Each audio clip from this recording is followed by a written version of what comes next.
এবং তার থেকে মানে Exactly. গ্যাপ থেকে বড় কথা, ও পড়াশোনার যে কয় পেপার আছে, কোথায় কোন চ্যাপ্টার আছে, এটাই জানে না। এটাই অনেকে জানে সো না। তুমি Exactly, কিন্তু হ্যাঁ। তাদের থেকে অনেক আগে গেছো। সো থিঙ্ক করবা এইভাবে, মানে সবসময় থিঙ্ক করবা আমি অনেকটা জানি আলহামদুলিল্লাহ, সামনে আরো জানবো। আচ্ছা। সো তুমি প্রসেসটার ভিতর দিয়ে যাবা।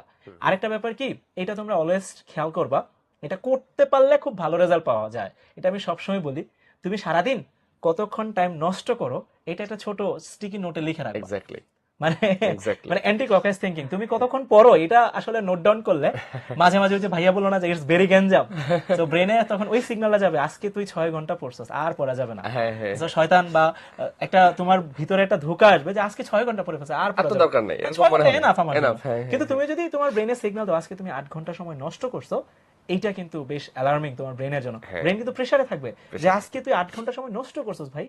সো তখন তোমার মধ্যে পড়াশোনার একটা আর্জ আসবে। আর্জ আসবে। সো জি। এই ব্যাপারটা করে আর ঠিক কি। ভাই, আমি আপনার সাথে কমপ্লিটলি একমত এই ব্যাপারে। অ্যান্টি ক্লকওয়াইজ আচ্ছা আচ্ছা, থিঙ্কিং। তো এই আর কি কথাবার্তা, আর মোটামুটি সব কথাবার্তাই বলা হয়ে গেছে।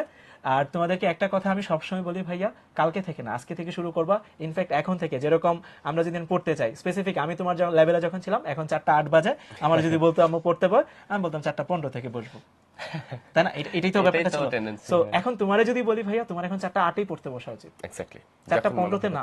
তুমি যদি 7 মিনিট ওয়েট করো, তোমার লাইফ থেকে 7 মিনিট এই মোমেন্টে চলে যাচ্ছে, যেটা খুবই ক্রুশাল।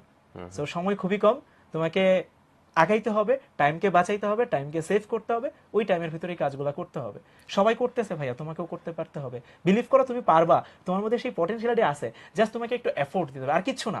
আর একটা ব্যাপার সবসময় মনে রাখবা, এটাও আমাদের কলেজের স্যারের কথা বলতো, তোমার হাত দুইটা, তুমি 2 হাত দিয়ে 2টা জিনিসই ধরতে পারবা। তুমি যদি ভাবো পড়াশোনা, এন্টারটেনমেন্ট, ধরো 2টা জিনিস ধরলা।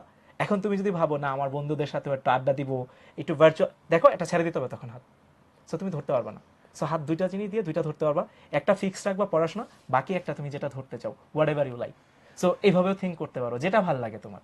সেটাই।